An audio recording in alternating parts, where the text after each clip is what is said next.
So I want to talk about my experience soloing in Wizard 101 just because of how interesting I find the complexity and depth of the systems that you can engage with in Wizard 101. Like, soloing in this game, especially if you're an ice, life, or death wizard, isn't that particularly hard.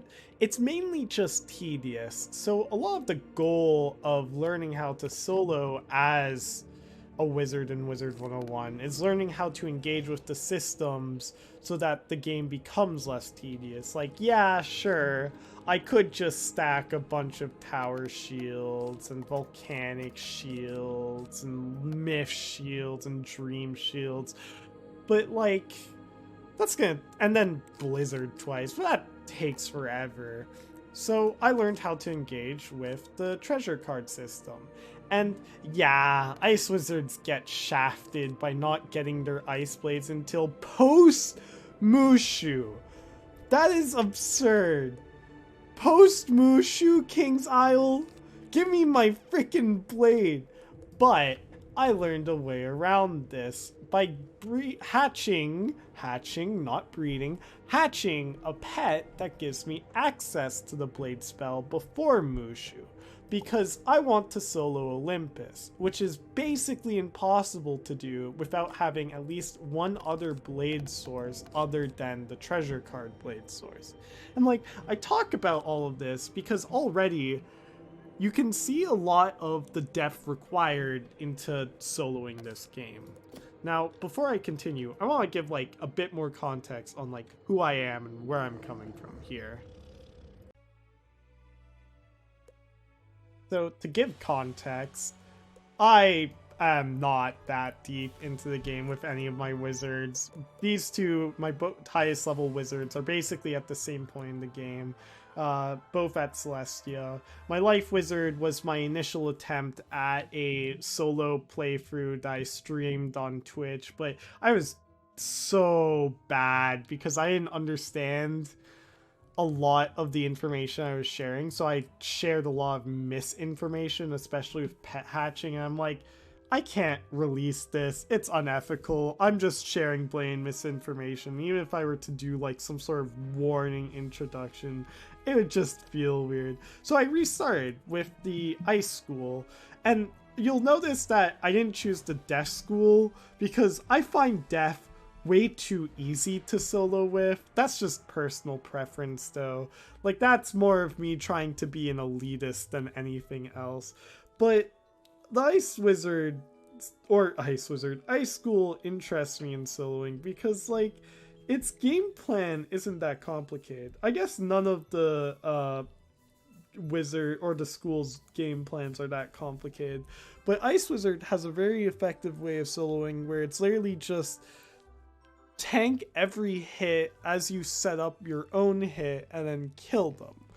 Like, but the problem with that is that it makes the game very tedious and very long. Like, if I didn't understand how to get this ice blade or how to get these monstrous treasure cards, I would not be enjoying soloing nearly as much as I do, because like fights would take forever. I would basically have to save up two separate blizzards, one of which is fully set up with like feints and ice traps and my blades, and then the other one where it's just a regular blizzard just to fight street mobs, let alone bosses.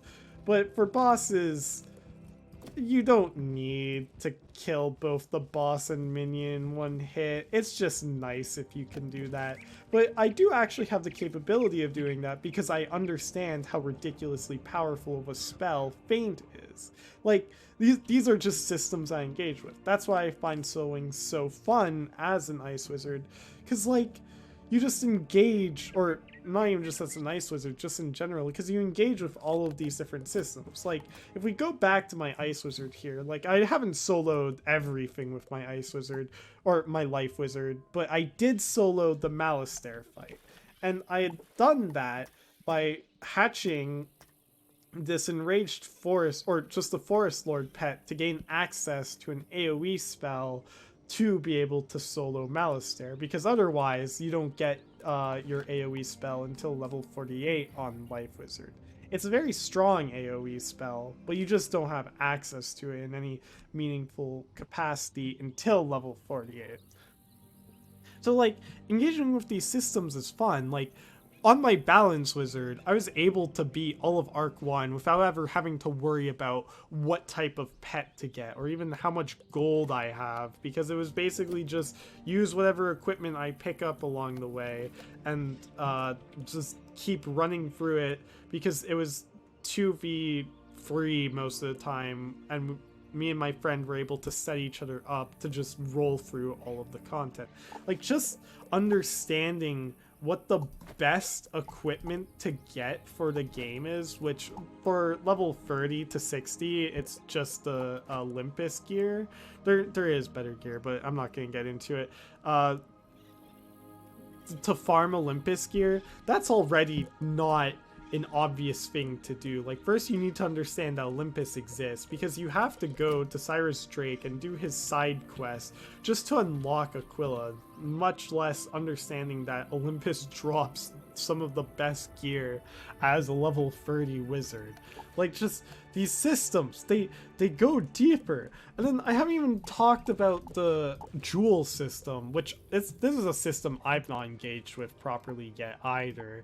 But just the jewels themselves offer a complete next level of depth into how you go about making your life easier towards soloing. Because like one of the things with Wizard101 is that you'll basically be able to beat anything if you throw yourself at it enough times. Like whether you get lucky with feints, or if you get lucky with what the enemy does, or if you just spam enough shields and heals, you'll be able to set up eventually to kill the boss or the minions and just all that stuff. And then you have infinite tries. Like you aren't punished for dying other than your time spent to get up to the point where you had died, right?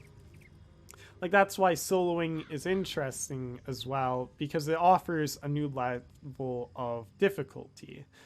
Because this game is intended for multiplayer play, so you need to really think outside of the box on how to solve the problem of playing solo a multiplayer game. Like none of the content is really balanced around the idea of playing it by yourself. Like it's definitely possible, but it wasn't intended for that.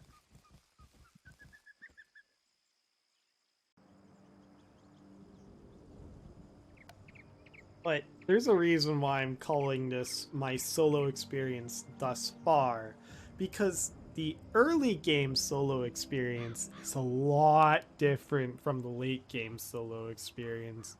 Since early game, you can basically do whatever and have a pretty easy time, because none of the bosses cheat, or the ones that do, the cheats are so generic and easy to deal with that it doesn't really matter. You can basically completely ignore the cheats. But once you get to the higher levels, you need to start engaging with the crafting system to get better spells. Like on my Life Wizard, if I wanted to continue soloing on it, I would have had to learn how to craft Ratatosker's Spin, because it's just one of the strongest AoEs available to the Life Wizard. Like a 4-pip AoE, or 3-pip AoE spell now, sorry. Thank you, Archmastery. It's just too strong to pass up as a solo wizard. And that's another thing. Soloing now has the playing field has completely changed. With Archmastery, I can basically be a Life Wizard and an Ice Wizard at the same time. Because one of the biggest things with Ice Wizard is that your healing's pretty limited. But with Archmastery, I can train up to Satyr, and then my healing problem is completely solved. Like, I'm able to spam shields and heals and then set up at my own pace without having to worry about dying. Because, like, nothing will ever be able to touch me. I'd be too tanky. I'd be too healthy. They wouldn't be able to do anything. So that's why I'm interested to get to that later point in the game with soloing. Because I want to see what it's like. Like, it might be frustrating. It might be, tedious, but I want to see, right? I want to engage with these systems further beyond than what I've ever done before. But that'll basically be it from me.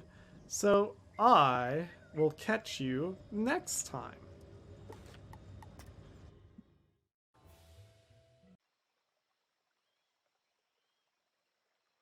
Thanks, past me. Now, if you enjoyed that video, don't forget to hit that like and subscribe button. And feel free to check me out on Twitch if you are so bold as to do that. Twitch.tv/thatplatypus. Spelt with a U and not a Y. Anyways, other